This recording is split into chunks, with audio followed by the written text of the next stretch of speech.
अथ सुब्रह्मण्यषट्कम्। चरणागतमातुरमादिजितं करुणाकरकामदकामहतं शरकाननसम्भवचारुरुचे परिपालय तारकमारकमा हरसारसमुद्भव हैमवती करपल्लवलालितकम्रतनो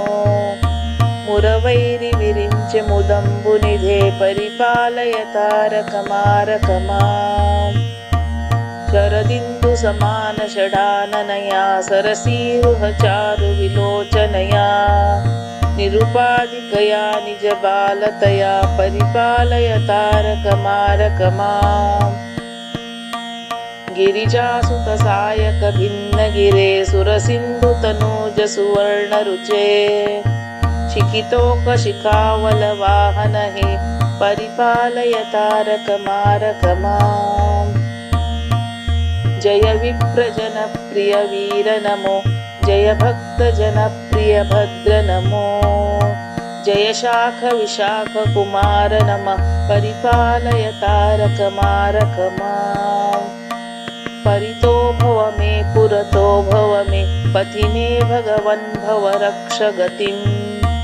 वितराशु जयं विजयं परितः परिपालय तारकमारकमा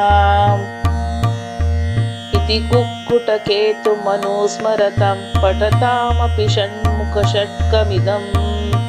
भजतामपि नन्दनमिन्दुभृतो न भयं क्वचिदस्ति शरीरभृताम्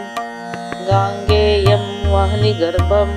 शरणवनजनितं ज्ञानशक्तिं कुमारं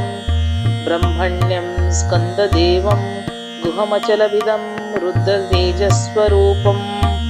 सेनान्यं तारकज्ञं गजमुखसहजं कार्तिकेयं षडास्यं सुब्रह्मण्यं मयूरध्वजरथसहितं देवदेवं नमामि।